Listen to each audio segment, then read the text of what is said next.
The evening air carried the scent of jasmine through the open windows of the Riverside Country Club, where Portland's elite had gathered for the annual charity auction. Crystal chandeliers cast warm light over elegantly dressed guests who moved between silent auction tables, champagne glasses in hand, their conversations a gentle murmur against the backdrop of soft piano music. David Chen stood near the terrace doors, his black tuxedo impeccable but his attention entirely focused on one person across the room. Catherine Walsh moved gracefully between the auction displays, her emerald dress catching the light as she examined each item with genuine interest rather than the casual indifference he observed in most of the other guests. For 7 years, David had watched her like this. 7 years since he had first seen her at a business conference, presenting her nonprofit's work with such passion and intelligence that he had forgotten to breathe. 7 years of finding reasons to attend the same events,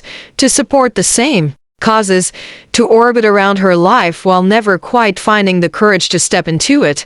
As the founder and CEO of Chen Technologies, David was used to making bold decisions. He had built his company from nothing, taking calculated risks that had made him wealthy beyond his childhood dreams. But when it came to Catherine, all his confidence seemed to evaporate. She was everything he admired but felt he could never deserve: kind without being naive, brilliant without being cold, beautiful in a way that came from deep within rather than from mere physical perfection. Tonight was different, though. Tonight, he had made a decision that terrified and exhilarated him in equal measure. David, the familiar voice of his business partner Marcus Rivera, interrupted his thoughts. "There you are. I've been looking everywhere for you." David turned reluctantly from his view of Catherine. "What's wrong, Marcus? You look worried." Marcus glanced around nervously before lowering his voice. "I just got off the phone with Jin Electronics. They're threatening to pull out of the merger unless we can guarantee the Patterson account will stay with us after the acquisition."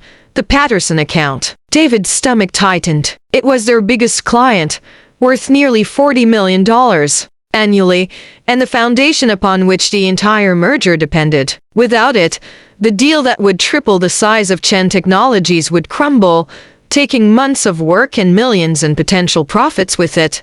"What's the problem with Patterson?" David asked, though he suspected he already knew the answer. "They're nervous about the merger. They want assurance that their account will remain a priority, not just another client in a bigger company." Marcus paused. "They want to meet with you personally tomorrow morning." David felt the familiar weight of responsibility settle on his shoulders. Tomorrow morning was when he had planned to execute the most important risk of his life, not a business risk, but a personal one. For months, he had been working with Catherine's nonprofit, the Riverside Foundation, quietly and anonymously, funding their programs. Tonight, he had planned to reveal himself as their mysterious benefactor and, more importantly, to finally tell Catherine how he felt about her. He had arranged everything perfectly. After the auction, he would ask her to walk with him in the garden, where he had prepared a small surprise, a donation large enough to fund her foundation's work for the next 5 years, with no strings attached except his hope that she might give him a chance to know her beyond these formal gatherings. "How important is this Patterson meeting?" David asked, though he already knew the answer. "Critical. If we lose them, we lose everything. The merger, the expansion plans, the jobs we promised to create." Jin Electronics made it clear: no Patterson account, no deal. David looked across the room again. Catherine was now standing near the auction table, displaying the evening's centerpiece, a collection of art pieces donated by local artists. She was speaking with Sarah Mitchell, the foundation's director. Both women animated as they discussed something that clearly excited them. This was his moment. He had waited 7 years for the courage to approach her, 7 years of admiring her from afar while telling himself he was waiting for the right time. How many right times had he let slip away? "Can we reschedule the Patterson meeting?" he asked Marcus. "David, are you serious? This is the biggest deal in the company's history. Everything we've worked for depends on keeping that account." "I know what it means," David said quietly, "but some things are more important than business deals." Marcus stared at him in disbelief. "More important?" "David, If we lose this merger, we could lose everything. The company, our employees' jobs, your entire fortune. What could possibly be more important than that? David didn't answer immediately. Instead, he watched as Catherine laughed at something Sarah had said, her face lighting up with genuine joy. In that moment, he realized that all the money in the world meant nothing if he spent his life too afraid to reach for what really mattered. Love, he said simply. Love is more important than that. Before Marcus could respond, David was already walking across the room, his heart pounding with each step. He had spent years being careful, calculating every move, minimizing every risk. But tonight, he was going to risk everything for the chance at something real. Catherine, he said as he approached her, and Sarah. She turned, and David saw surprise flicker across her features. They had been introduced several times over the years, but their conversations had always been brief and formal. David, hello, she said with a warm smile. Sarah and I were just discussing the silent auction. The response has been incredible tonight. Actually, David said, his voice steadier than he felt, I was hoping I could speak with you privately for a moment. There's something I need to tell you. Sarah, sensing the importance of the moment, excused herself with a knowing smile. Catherine looked at David with curiosity, and he found himself momentarily lost in her dark eyes. What is it? She asked gently. David took a deep breath. This was at the moment that would either change his life or confirm his fears that he had waited too long. I need to confess something to you, he began. For the past 2 years, your foundation has been receiving anonymous donations. Significant ones. Those donations came from me.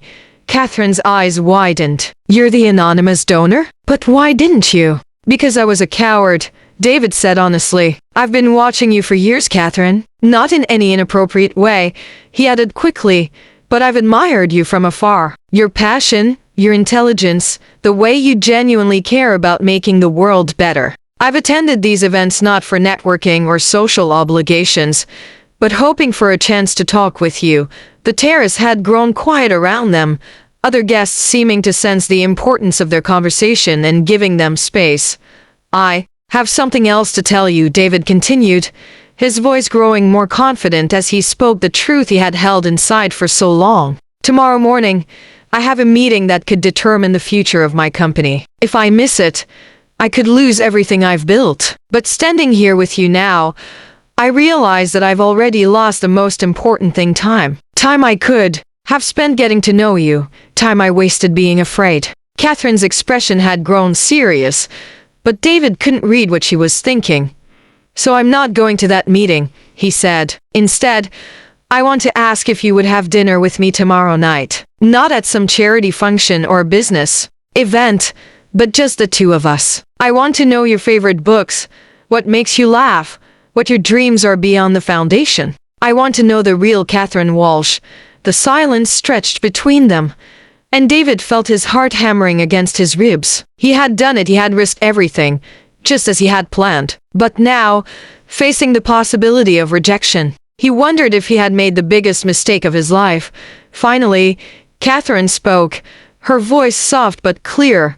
You would risk your entire company for a dinner with me? I would risk everything for the chance to be part of your life, David replied without hesitation. I've spent 7 years building a fortune, but what good is any of it if I don't have the courage to pursue what makes life worth living? A slow smile spread across Catherine's face, and David felt the tight knot in his chest begin to loosen.